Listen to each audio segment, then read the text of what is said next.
Chimbilaco, vuela Chimbilaco, vuela Chimbilaco, vuela Chimbilaco, vuela Chimbilaco, vuela Chimbilaco. Hello, I'd like to talk to you about a concept called Sitopia.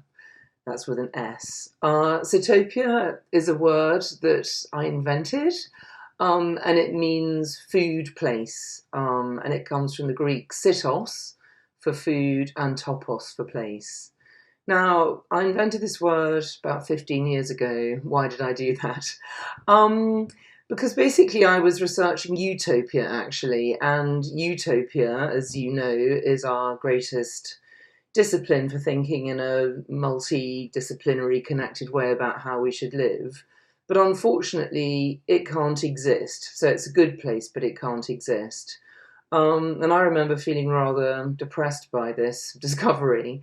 But at the time, I'd been researching my first book, Hungry City, in which I was looking at the ways that cities are fed.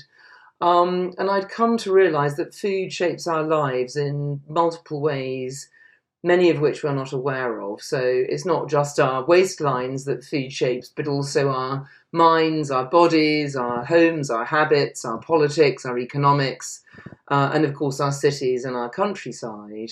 So food is this force sort of shaping our lives in many, many ways, but often in ways that we can't see.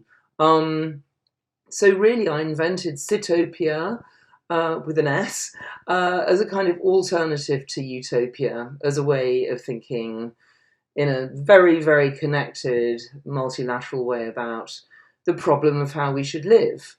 Now, the thing is, we live in a world shaped by food, but we live in a bad one, a bad Sitopia, because we don't value the stuff from which it's made, food, which when you think about it is remarkable, because I often say to people, food consists of living things that we nurture and then kill so we can live. And when you put it like that, it becomes very clear rather rapidly that there couldn't possibly be such a thing as cheap food, because to cheapen food is to cheapen life. So we've created the illusion of cheap food by externalizing the true costs of feeding ourselves. And this, as we know, is destroying not just us, humankind, but also the planet, our home planet that we live on. So what are we going to do about it? Well, the most obvious thing to do, and something that Slow Food has obviously been arguing for about 30 years now, is that we should revalue food. We have to value food again and put it at the heart of our thinking. In my terminology, that is building a good Sitopia. So the more we value food, the better the Sitopia we live in. So what does a good Sitopia look like? Well, to begin with, probably the most fundamental thing to say is that what it does is it shifts the relationship between the city and the countryside, which is probably the most fundamental relationship in urban civilization. I mean, it's probably essentially the most essential relationship determining our well-being and our possibility of thriving on the planet. The problem, particularly since industrialization, is that the relationship has been becoming more and more invisible to us. So if you imagine sort of the wonderful landscape by Ambrogio Lorenzetti, for example, where he shows a sort of city and country in perfect balance, we've lost this. You know, the landscapes that feed us are often hundreds or even thousands of miles away. They're out of sight, they're out of mind. And I call this the urban paradox. And the paradox is basically that we think of ourselves as living in cities, we talk of ourselves as urban, but because we're political animals, and I use this term of Aristotle's because I think it's very helpful, because it reminds us that we have a kind of duality as humans, that we're political on the one side, which means that we need to gather together to be sociable and therefore live in cities, but we're also animals on the other hand, which means that we need nature, we need the natural world. And I think many of the dilemmas that we face as humans, you know, in the question of how to live, boil down to this duality. We need cities, but we also need countryside. So how can we bring these two things together? And I'm very interested in the slow food term urban lands. I mean, I have my own equivalent term. I just call it the landscape for human flourishing. And it's a landscape in which political animals can thrive, which means we have society, but we also have nature. So, how do we do that? I mean, it's a kind of paradox in itself. But I think one of the answers is what I call maximizing the urban rural interface, which means finding ways of bringing the city and the countryside together at every scale, really. So this could be me growing vegetables on my roof on the way up to this flat here where I live in London, which indeed I do.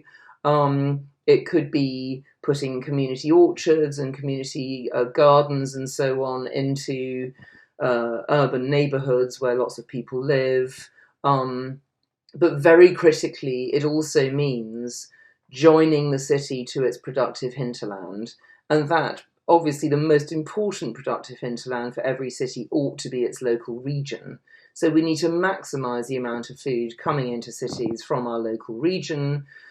But also, of course, all cities know nobody in Britain, for example, wants to give up drinking coffee or eating bananas anytime soon. So we need a systemic model that also allows us to trade fairly all over the world.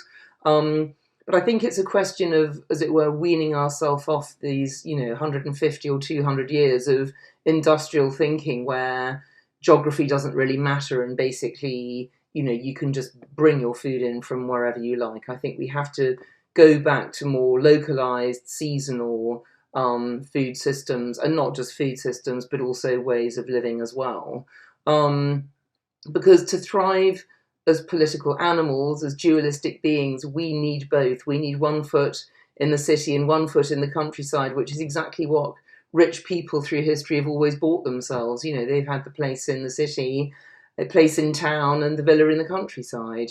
So it's creating a kind of filigree landscape where the possibility happens at whatever scale, as I say, gardens or community farms, or to do with the city being very closely connected to its region through, for example, markets that are supported by the city, as is the case in Barcelona, for example, that bring the city and the country closer together. So it's a kind of design idea, but it's also an economic idea, but it's most fundamentally an idea about what a landscape for human flourishing looks like. And of course, when I say human flourishing, I'm automatically talking about non-human flourishing, because in order to live well on the planet, we have to coexist with our fellow living creatures.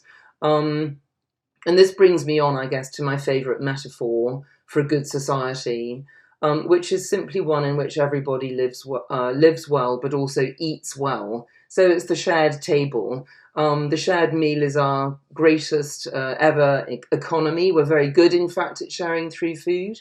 We evolved as a species through the shared problem of how to eat, and the shared meal of our hunter-gatherer ancestors was the earliest, and I still believe best, economy that we humans have ever come up with. So if we reinvest the value back in food, which is one of my proposals, then we will go back to sharing through food again. And this idea that if I eat well, you must eat well too. And of course, to use the slow food wonderful formulation, to eat well, you have to be eating food that's good, clean and fair.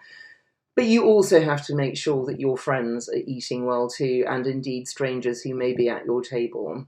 So really a good thriving society is one in which everyone shares through food, eats well, and in which humans and non-humans thrive. Now, in order to sort of create such a world, as I say, we have to put food back at the heart of our thinking. This is really the big idea of Sitopia. Sitopia is a word that recognises that we live in a world shaped by food, and therefore how we value food shapes everything. So everything flows from this shared table. At the moment, we have a society predicated on the idea of cheap food, but if we can reinvest the value in food, learn to think through food, see through food, share through food, and above all, enjoy life through food. As Epicurus said, the happiest creatures on earth are the ones who embrace and get pleasure out of necessity, and there's no greater necessity than eating. If we can do all these things, and we can do it as a shared enterprise, then I believe we can build a better Sitopia, and through it, a better, flourishing and world that can go on for a very long time. So thank you very much. Let's build a better Sitopia together. Vuela Chimbila.